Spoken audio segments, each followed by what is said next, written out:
Hello, everybody. Good morning, and welcome back to the latest edition of the Morning Bulletin here on the Blood Red channel. I'm your host, Edward Kay. Joining me this morning is James Martin, and we, of course, have not yet moved on from the news over the weekend, Liverpool's game on Saturday, and all the refereeing and VAR issues that came with it. Obviously, we'll pretty much stick with the Luis Diaz offside. I think we've spoken enough across the channel about the two red cards, and obviously those two slightly more subjective than the offside that was just incorrectly ruled offside. Jamie Carragher had his say on it on Monday Night Football last night. I think everybody from a Liverpool perspective was probably looking forward to seeing what he had to say on it, and he went in pretty hard on them, to be fair. You know, Sky, sometimes people criticise them. A lot of people think they're in bed with the PGMOL, things like that, not showing footage. But I mean, I think Dave Jones did his best to temper what Jamie was saying, maybe keeping his language in check. But I mean, he described it as a crisis point for VAR, James, and I wanted to get your thoughts on that first of all, because certainly in my mind as well, it does feel like it could be a bit of a watershed moment, especially with that statement that Liverpool put out talking about escalation and resolution. Yeah, I think that's fair. I think it needs to be that kind of point. Whether it will be, I don't know. I think probably we'll all be a bit more outraged by it for another, few days, and then the Europa League and the Champions League will come around in the next day or two, of course, and then maybe for the most part things will probably move on and we won't see too much change. But I think there does need to be that kind of push now, and I think that goes far beyond Liverpool. Obviously, they've sort of been the catalyst, being on the end of what's being described fairly probably as the worst error in the Premier League in the VAR era. I think that's hard to get around. The only one you could maybe compare it to is when the goal line technology failed in the Aston Villa game a few seasons back. I think that's the only comparable thing. Of course, we didn't really see too much change from that either, so that's maybe the pessimistic view. But I think there does need to be a sort of concerted effort across the clubs now to say, look, this is not what anybody envisaged when the technology was brought in. There was the ideals behind it were fine, they were good. It was chasing better decisions, but have we actually got better decisions? I mean, you'll look at the statistics, and the statistics will tell you that we have, it's 98% of the time gets it right, things like that. But I think a fan perspective would disagree with that. That's to do with official errors. It's only the most egregious where all of football says this is wrong, where VAR says, yeah, you know what, that was a mistake. So, I think it's hard to tell the actual numbers behind, whether decisions are being improved. And even if they are being improved, even if we are getting more decisions right, which I suppose we probably are, you're looking at it going, is it worth it? Which sounds odd on the face of it, but ever since the technology came in, there have been this sort of worries about slowing the game down, haven't there? About sort of sapping the emotion out of the game. I don't think those have ever really gone away. I don't think there's been a fix to that. I think that's still worth talking about. And at the same time, if you're correcting some decisions and leaving other wrong decisions to stand, in a way, it's almost another layer of unfairness, because it's like, well, how come that decision can be fixed and this one can't? For me personally, it was much easier to accept, heat of the moment, the refs missed it, the refs got it wrong. I mean, let's not pretend it was some kind of perfect world where no one ever got mad at the refs. I think that's like, that's always going to be a part of football, for better or worse. But yeah, for me, I preferred it, and I don't think VAR has enhanced the game. And I hope that this is a point where, I think it's probably the last point where we could, see a potential to get rid of it. I don't think we will, but I think the longer it stays in, the more ingrained it is. It's never going to go anywhere. So I think, as Jamie Carragher says, yeah, this is a crisis point, and maybe it's one that we need to sort of try and make the most of. Yeah, I think you're spot on about it. It's not improved football in any way for me. I mean, the point I come back to with VAR is I could point to maybe 15 or 20 really, really good Liverpool goals we've scored in the last, is it 4 years it's been in now? In the last 4 years that I've just not celebrated. The one that always sticks in my mind is Darwin Núñez against Newcastle last year, the one where he chests it and then just smashes it in from that Trent ball. I just thought, I was so convinced he was offside, I just didn't even celebrate. And then obviously 30 seconds later, once it gets checked, you just don't get that same feeling. And that's the big issue with VAR for me. Look, I think we've got to be realistic on the channel. I don't think we're going to get rid of VAR now. I do think it's here to stay, and like we say, whether that's for good or for better, I think we've just got to suck it up to an extent. But obviously, when you get moments like that, it should be. I'm not saying they're going to get rid of VAR, but something somewhere along the line has got to change. Whether that's this red tape rule that they're talking about that made them think they couldn't possibly bring back play after that Spurs free kick had been taken. But I mean, Jamie Carragher obviously got into that. Said supposedly they didn't realise that, or the on-field officials didn't realise that a mistake had been made until half time. But Jamie Carragher obviously points to, I think, the footage we've all seen of Simon Hooper I think the ball goes out about 30 seconds after Spurs have restarted play from that free kick, and you can see on his face he's being told something's gone wrong.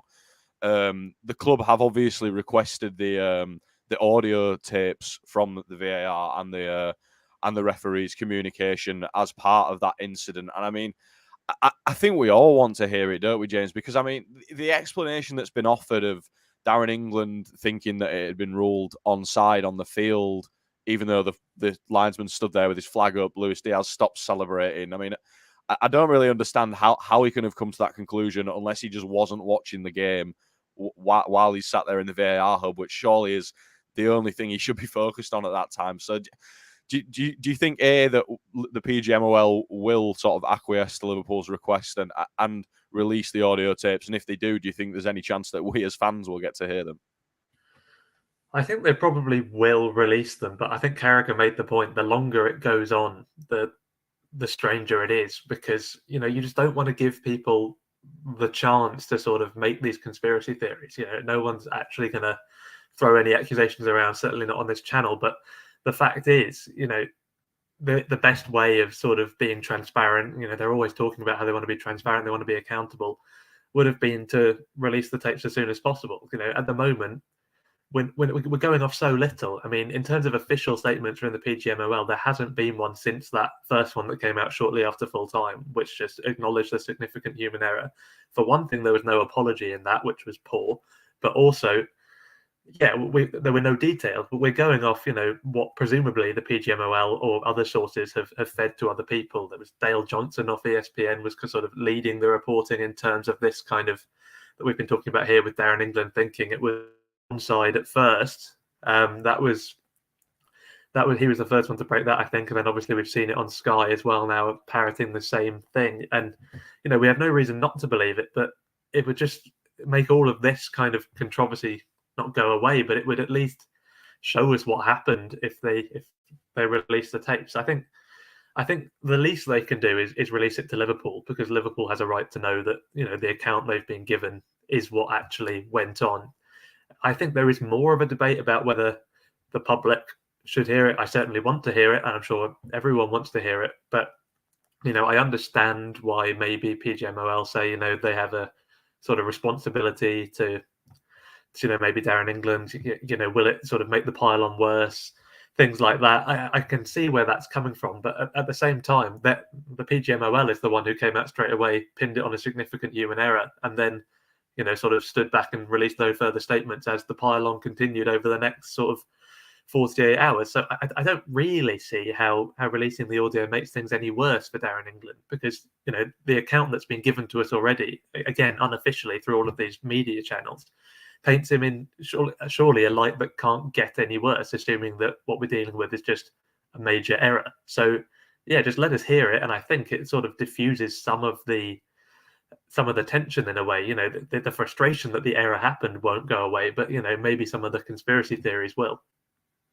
Yeah, a few people in the comments making the point that VAR isn't the issue and application by the rest. But I think the reason that these discussions always come back to VAR and should we have it, is it time to scrap it, things like that, is I think as unrealistic as it is, I think the idea of getting rid of VAR now, I think it's far more realistic than completely gutting the PGMOL. I mean, you're not going to find me defending many of these refs. I don't think they're particularly good at their jobs. I don't really think they understand the game. But I just think you've got to be realistic about Liverpool talking about escalation and resolution. I don't think anybody thinks, just the same way that none of us think Liverpool are wanting to get a replay against Tottenham. That's just not going to happen. At the same time, I don't think Liverpool are asking for VAR to be scrapped. I don't think they're asking for the PGMOL to be gutted. I think they are just asking for there to be, some real significant change as a result of this mistake that means that something like that can't happen again, whether that's a rule change about being able to bring it back within a minute or so because they've realised what a big error they've made. But obviously, I mean, the statement from Liverpool, we're expecting a response from the PGMOL at some point this week. Maybe that will come today. If it does, you'll get any news about it on this channel. But what kind of response are you expecting, James? Because like I say, we're certainly not asking for a replay. We're not asking for goals to be retrospectively awarded like they do with points in the NBA. That's just not the way our sport works. So, I mean, first of all, did you like the strength of the statement from Liverpool, and what kind of a response are you expecting from the PGMOL? Yeah, I think it was a good statement from Liverpool. I think it held more force because we don't often see Liverpool come out that strongly. I mean, Manchester United has been a bit of an on-running joke this season, hasn't it? That they've sort of been issuing more statements than they have got points on the board. So, it's it's a big thing for Liverpool to do. It shows the strength of feeling. I can't say I was hugely encouraged by it because I think we've seen before that there is limited escalation and resolution that can happen. Again, to go back to that Aston Villa thing, it was Bournemouth who got relegated in the aftermath, and there were reports for a week or so that they were considering their legal options, and then nothing came of it because essentially there are no legal options. At the end of the day, it is a decision that's gone wrong. I think it's wrong to compare it to other incidents where refs have got things wrong because the account we've been given paints a very different story of one where the officials, or certainly the VAR officials, knew the right decision and made the other one because of this confusion around check complete apparently. So this is something the likes of which we've never seen before, but at the same time that doesn't really change the resolutions available to Liverpool. So yeah, I can't say I'm expecting a huge deal to come from it. I think what you mentioned earlier with the sort of red tape, I think is the likeliest solution. The authorities look at it as, okay, this is a one-off incident. As I was saying, that nothing like it has really happened before, and so they can say, well, to prevent anything like it happening again, just update the protocols to a certain extent and say, if this does happen, then you can move the playback after it's been restarted. And that's just a very limited change to fix this very limited issue. I would rather see more wide-ranging review, more wide-ranging change, but I think that's probably what we might see. Yeah, spot on. And somebody in the comments just mentioning, obviously the still image being shown for Curtis Jones's red card. Obviously, Liverpool have appealed it. I have to say, I wasn't expecting them to appeal that red card because I did think, having seen it a few more times, I can see the reasoning. Personally, not a red card for me. I think a yellow card would have been fine, sticking with the on-field decision. But Liverpool appealing it, obviously there is I saw a rule yesterday somewhere online alongside the appeal that referees, obviously when they go over to look at the monitor, obviously Simon Hooper was shown just I think for about 10 seconds just a still image of Curtis Jones with his studs in Yves Bissouma's ankle, and it looks like a leg breaker.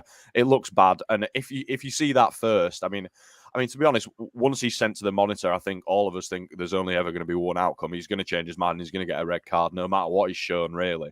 But being shown that still image for 10 seconds, which is specifically, I think, advised against in the VAR rules and guidelines, it says they should be using slow motion only, really, where necessary, not using freeze frames unless absolutely necessary, and they should be watching things at real speed to get an idea of sort of the intensity of a tackle. I mean, do you think Liverpool stand a half decent chance of that red card getting overturned based on that rule?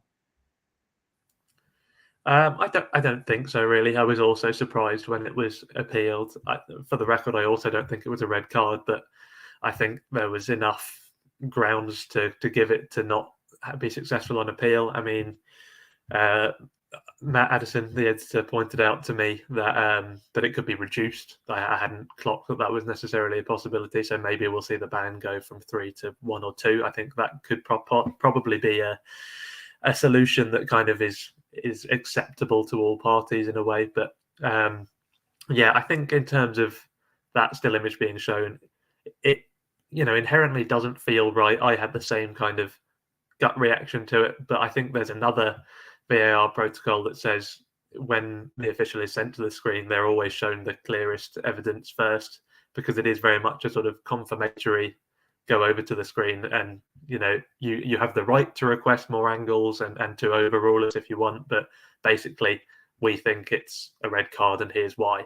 So I think it was grossly misleading to have that still as the first thing seen and to have it up there for so long, but I don't think it goes against necessarily the normal VAR protocol. And yeah, it's another discussion we've had a lot around VAR, isn't it? Is what do we want the monitor to be for? Do we want refs to have more of a kind of open look, to be like, okay, here's another chance to look at it again, or do we want them to essentially get told to overrule it and just have that sort of cursory confirming look at the screen? So yeah, it's I think it was harsh, and there's questions about clear and obvious again, because even if maybe it was a red card, was the yellow card so egregiously wrong that the VAR needed to get involved? But yeah, I was definitely surprised with the appeal. I wonder if just because so much else went against Liverpool in the game, they're thinking maybe that they'll be cut a bit of slack with the Jones one. I don't know, but I can't see it being overturned.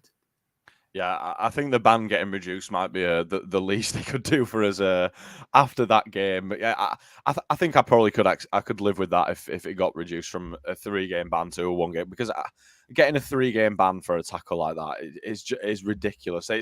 That's where you get people coming in online saying comments like they're killing football, because if you can't, he's not lunged in recklessly. He's made a genuine attempt to play the ball. His foot slipped over the top of it, and he's caught him in the ankle. And if you're getting banned for 3 games for that, it is going to start really ruining the game for everyone. But that is all we've got time for here on the Morning Bulletin today. As I said, if we get any response to the Liverpool statement from the PGMOL, we'll bring you any news about that here on the Blood Red channel. But for now, James, thanks for joining me, and we'll catch you next time.